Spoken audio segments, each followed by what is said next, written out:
Hello out there, and today's video is going to be a quick overview of this new knife from Artisan Cutlery called the Immortal.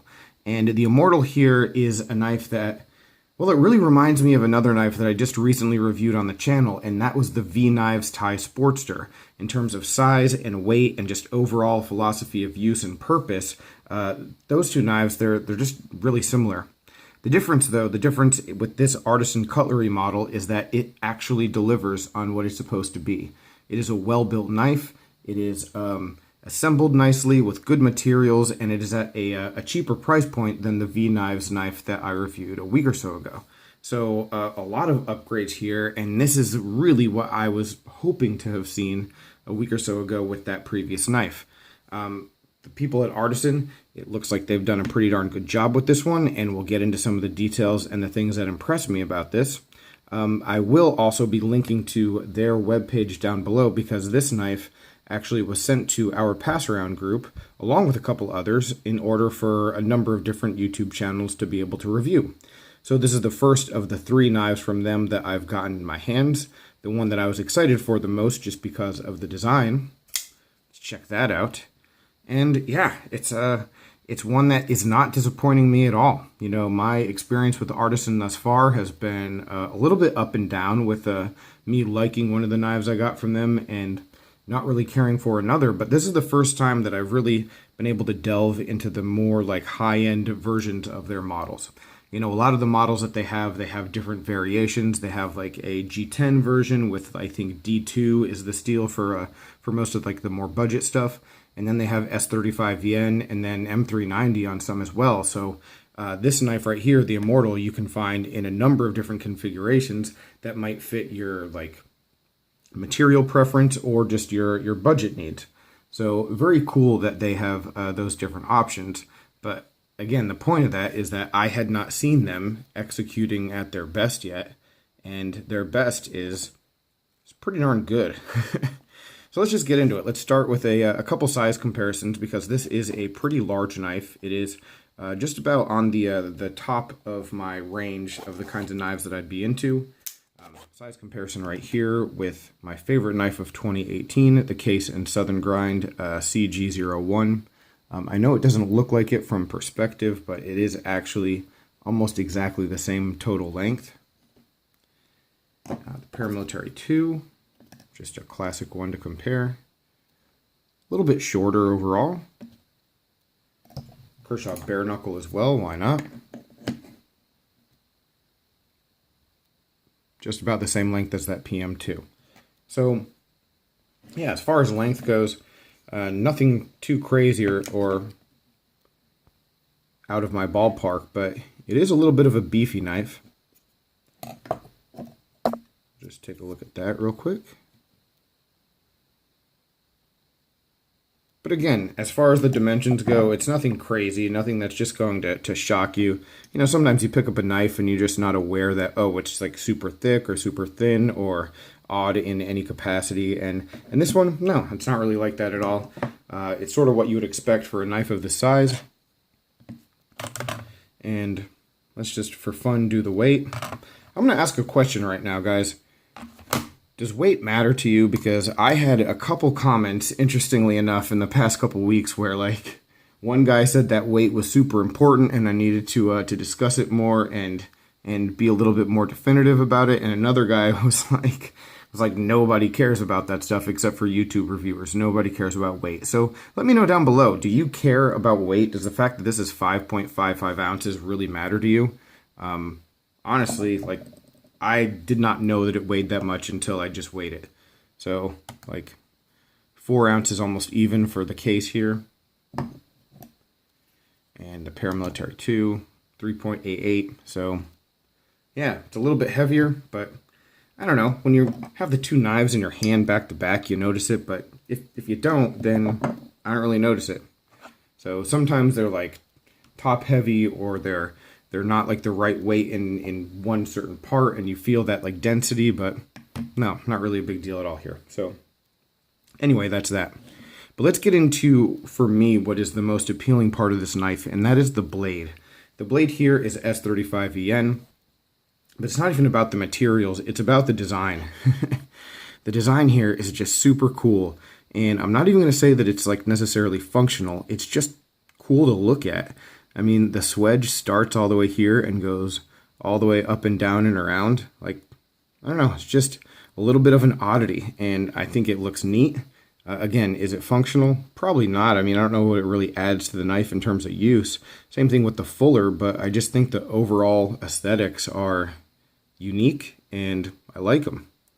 Yeah, I mean, it seems to be sort of like a modified kind of sheep's foot, a little bit of belly, and then a pretty pronounced, tip right here. I mean, it's not all the way thinned out, and I don't think it'd be all that like fragile, but yeah, it is acute, that is for sure. All right, and on the spine you can see there is no jimping on this knife, but there is a pretty significant depression, so I mean, comfortable to choke up.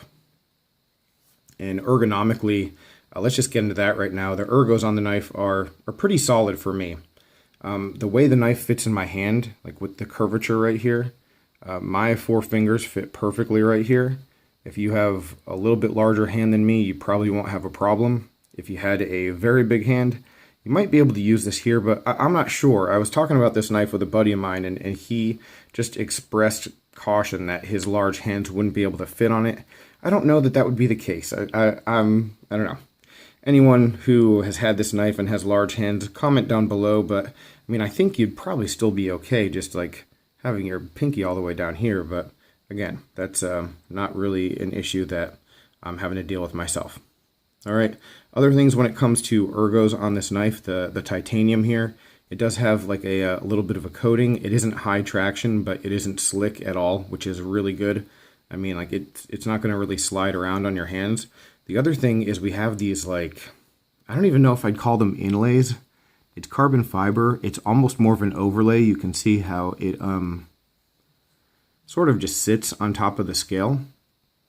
Trying to think of how to say this. As far as the look goes, it's not my favorite. It isn't a deal breaker, and it doesn't kill the knife at all, but I don't know that it works for me as far as like what I want to see on the scales of my knife, but functionally it's good. You know, there are a lot of good points of contact. There are parts where it's like more submerged into the scale and then it raises up, and it's machined really nicely. It isn't slick, so it actually, I mean, adds to the ergos of the knife just about anywhere that your fingers contact it. So as far as that goes, it's definitely a positive. As we look at the back of the knife, it is relatively open frame. Our billboarding is actually on the back spacer. It's different. I don't have a problem with it. I would prefer it right there on the inside of the back spacer though, but that's just me. But no harm having the words Artisan Cutlery on your knife. You should have pride in the product that you make and the one that you carry, so yeah. And then taking a look at the back with the clip, you might actually be able to see I was using the knife and cutting with it, and I dropped the damn thing and scuffed it a little bit, so I'm sorry. But I think all is well. The clip is just really thin, and sometimes when you see these like heavy titanium knives with a thin clip, you're like, ah, God, is it going to be all right? The answer is yes, it's going to be just fine. Clip is good. The way that it sits on this carbon fiber is also very good, so it has nice retention, and it's not going to slide around in the pocket too much, but it's also not going to be difficult to get in and out of the pocket, so it is overall a very good clip. When it comes to action, it's very snappy, on bearings, manual flipper. A little bit of, I'd say, jimping, I guess you could call it, on the flipper, but it's not really particularly sharp. Just sort of there, but the knife is easy to actuate, so definitely a positive there. It's very smooth.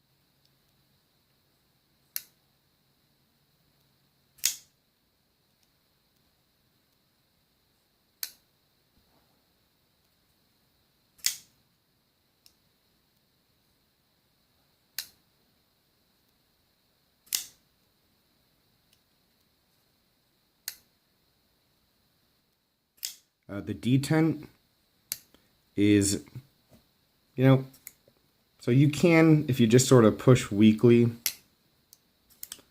do, well, man, I tried to not open the knife there and it still made it all the way. So yeah, you can see that, but there is just a tiny bit of like movement when it's closed. You see that? The only qualm functionally, or not even functionally, but like as far as fit and finish goes that I have with the knife. Lockup is pretty much perfect. You also have a lock bar stabilizer on the inside, and I think that the scales as well serve as like a double of that. So, you know, the carbon fiber in addition to that piece on the inside. So, pretty neat there.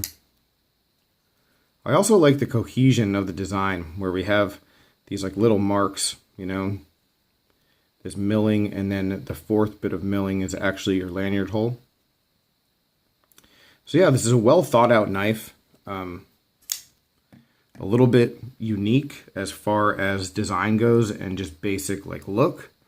But when it comes to using it and function and all the things that I look for, it has a lot of them, you know, it has a whole lot of them. And this knife is going to come in at $199 is where I saw it. It might be more expensive in a number of places. And I think like the versions with like the lesser materials might be, you know, I think in like the $70 range. Don't quote me on that. I'll annotate right here. But, you know, I was thinking maybe that's a little bit expensive, but then I was thinking, well, the case and Southern Grind knife right here is aluminum and around 180 bucks. So titanium with carbon fiber, same steel. You know, the upgrade is comparable. I think value is here if it's a design that you're really into. And I think more than that, I mean, this sort of opens my eyes up to Artisan even more because it shows that they can make a really solid knife and, yeah, and do a pretty darn good job with it. So, yeah, I like the knife overall. I'm excited to see what else we get from them in this pass round and how those knives are executed and how everything goes there. But yeah, guys, what do you think? What do you think about weight? What do you think about Artisan? Have you had one of their knives? Do you have any interest in them? Let me know down below. And any other questions, comments, complaints, suggestions, as always, let me know about that as well. I appreciate it. Thanks for watching and take care. Have a good one.